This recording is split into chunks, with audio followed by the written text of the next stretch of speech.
Item ಯಾವುದೇ ಇರಲಿ try ಮಾಡಿ ಆಚಿ ಚಿಕನ್ ಮಸಾಲಾ. ರಾಜ್ಯ ಕಾಂಗ್ರೆಸ್ನಲ್ಲಿ ಹೆಚ್ಚಾಗ್ತಾನೆ ಇದೆ ಮುಸ್ಲಿಂ ಸಮುದಾಯದ ಫೈಟ್. ಮುಸ್ಲಿಂ ಸಮುದಾಯದ ವಿರುದ್ಧವೇ ಕ್ರಮ ಯಾಕೆ? ಹೈಕಮಾಂಡ್ ಕ್ರಮದ ಹಿಂದಿದ್ಯಾ ಡಿಕೆ ಟೀಮ್ ಕೈವಾಡ ಅನ್ನುವಂತ ಪ್ರಶ್ನೆ ಸಹಜವಾಗಿನೇ ಹುಟ್ಕೊಳ್ತಾ ಇದೆ. ಸಿಎಂ ಸಿದ್ದರಾಮಯ್ಯ ಬಣದಿಂದ ಸಾಲು ಸಾಲು ಸೀಕ್ರೆಟ್ ಸಭೆಗಳು ಕೂಡ ನಡೀತಾ ಇವೆ.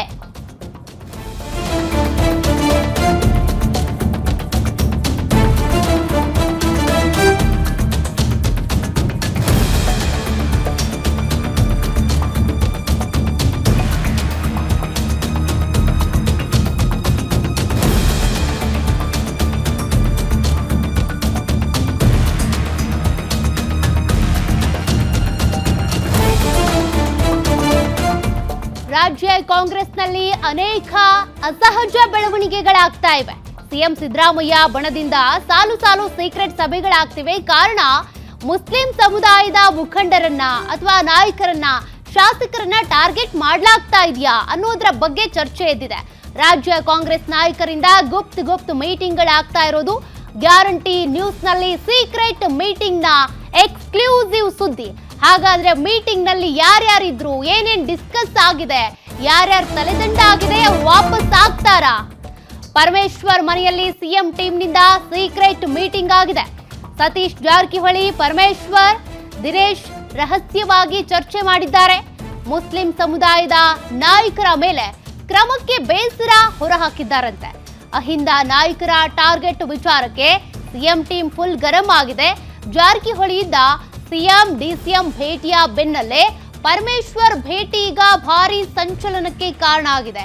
ಅಂದ್ರೆ ಸತೀಶ್ ಜಾರಕಿಹೊಳಿ ಅವರ ನಡೆ ಏನು ಹಾಗಾದ್ರೆ ಅಂತ ಅಂದ್ರೆ ಪಕ್ಷ ತೆಗೆದುಕೊಂಡಂತ ತೀರ್ಮಾನದ ವಿರುದ್ಧನೇ ಸತೀಶ್ ಜಾರಕಿಹೊಳಿ ಅವರು ಮಾತನಾಡ್ತಾ ಇದ್ದಾರಲ್ಲ. ಹಾಗಾಗಿ ಇಲ್ಲಿ ಏನ್ ಪ್ಲಾನ್ ಆಗ್ತಾ ಇದೆ? ಹಾಗಾದ್ರೆ ನಿಜಕ್ಕೂ ಮುಸ್ಲಿಂ ಸಮುದಾಯವನ್ನ ಟಾರ್ಗೆಟ್ ಮಾಡ್ತಾ ಇದ್ದಾರಾ ಡಿಕೆ ಶಿವಕುಮಾರ್? ಹಂಗೊಂದು ಚರ್ಚೆ ಹುಟ್ಕೊಂಡಿದೆ.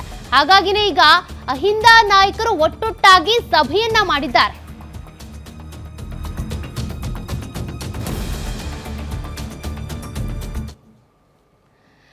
ಮತ್ತಷ್ಟು ಮಾಹಿತಿ ಕೊಡ್ತಾರೆ ನಮ್ಮ political reporter Durgesh. Desk live ಇಂದ ಜಾಯಿನ್ ಆಗ್ತಿದ್ದಾರೆ. ದುರ್ಗೇಶ್, ಈಗಾಗಲೇ ಅಹಿಂದ ನಾಯಕರು ಮಾಡಿರುವಂತಹ ಗುಪ್ತ ಸಭೆಗಳಲ್ಲಿ ಏನೆಲ್ಲ ಚರ್ಚೆ ಆಗಿದೆ, ಅದ್ರ ಜೊತೆಗೆ ನಮಗೆ ಸಹಜವಾಗಿಯೇ ಒಂದು ಪ್ರಶ್ನೆ ಹುಟ್ಕೊಳ್ಳುತ್ತೆ, ಇದೆಲ್ಲದರ ಹಿಂದೆ ಡಿಕೆ ಶಿವಕುಮಾರ್ ಅವರ ಕೈವಾಡ ಇದೆಯಾ? ಹಾಗಾಗಿನೇ ಅಹಿಂದ ನಾಯಕರನ್ನ ಟಾರ್ಗೆಟ್ ಮಾಡ್ತಾ ಇದ್ದಾರಂತ, ನಿಜಾನ ಅದು ಅಂತ? ಸೌಖ್ಯ, ದಾವಣಗೆರೆ ದಂಗಲ್ ರಾಜ್ಯದಲ್ಲಿ ಮುಂದುವರೆದಿದೆ. ಅದರಲ್ಲೂ ಕೂಡ DCM DK Shivakumar, CM Siddaramaiah ಬಣ್ಣದ ನಡುವೆ ಈ ವಿಚಾರ ಚರ್ಚೆ ಆಗ್ತಿರುವಂಥದ್ದು. ಪ್ರಮುಖವಾಗಿ ಅಹಿಂದ ನಾಯಕರನ್ನ ಡಿಕೆ ಶಿವಕುಮಾರ್ ಟೀಮ್ ಟಾರ್ಗೆಟ್ ಮಾಡ್ತಿದೆಯಾ ಅನ್ನುವಂಥ ವಿಚಾರ ಮುನ್ನೆಲೆಗೆ ಬಂದಿರುವಂಥದ್ದು. ಪ್ರಮುಖವಾಗಿ ಸಿಎಂ ಅವರ ರಾಜಕೀಯ ಕಾರ್ಯದರ್ಶಿ ಆಗಿರುವಂಥ ನಜೀರ್ ಅಹಮದ್ ಮತ್ತು ಅಬ್ದುಲ್ ಜಬ್ಬಾರ್ ಅವರ ಮೇಲೆ ಕ್ರಮವನ್ನು ಕೈಗೊಂಡಿರೋದ್ರಿಂದ ಹಿಂದೆ ಡಿಕೆ ಶಿವಕುಮಾರ್ ಟೀಮ್ ಕೈವಾಡ ಇದೆ, ಹೈಕಮಾಂಡ್ಗೆ ಅವರೇ ದೂರು ಕೊಟ್ಟಿದ್ದಾರೆ ಅನ್ನುವಂಥ ಮಾಹಿತಿ ಇರೋದ್ರಿಂದ ಸಿಎಂ ಸಿದ್ದರಾಮಯ್ಯ ಟೀಮ್ ಈಗ ಆ್ಯಕ್ಟಿವ್ ಆಗಿರುವಂಥದ್ದು. ಪ್ರಮುಖವಾಗಿ ಸತೀಶ್ ಜಾರಕಿಹೊಳಿ ಅವರು ಈ ವಿಚಾರದಲ್ಲಿ ಡಿಸಿಎಂ ಡಿಕೆ ಶಿವಕುಮಾರ್ ಅವರ ಜೊತೆ ಖುದ್ದು ಮಾತುಕತೆಯನ್ನು ನಡೆಸಿದ್ದಾರೆ. ಚುನಾವಣೆಯ ಫಲಿತಾಂಶ ಬರೋದಕ್ಕಿಂತ ಮುಂಚೆ ನೀವು ಕ್ರಮ ಕೈಗೊಂಡಿರೋದು ಸರಿಯಲ್ಲ, ಒಂದು ಕಡೆ ನೋಟಿಸನ್ನು ಕೊಡದೆ ವಿವರಣೆಯನ್ನು ಪಡೆಯದೆ ರಾಜೀನಾಮೆ ಮಾಡಿರುವಂಥದ್ದು, ಅಮಾನತು ಮಾಡಿರುವಂಥದ್ದು ಸರಿಯಲ್ಲ ಅನ್ನುವಂಥ ವಿಚಾರವನ್ನು ಪ್ರಸ್ತಾಪ ಮಾಡಿರುವಂಥದ್ದು. ಜೊತೆಗೆ ಸಿಎಂ ಅವ್ರ ಜೊತೆಗೂ ಕೂಡ ಇದೇ ವಿಚಾರವನ್ನು ನಿನ್ನೆ ಸತೀಶ್ ಜಾರಕಿಹೊಳಿ ಚರ್ಚೆ ನಡೆಸಿದರು. ಅದಾದ ಬಳಿಕ ಪರಮೇಶ್ವರ್ ಅವ್ರ ಜೊತೆಗೆ ಸಭೆಯನ್ನು ಮಾಡಿರುವಂಥದ್ದು.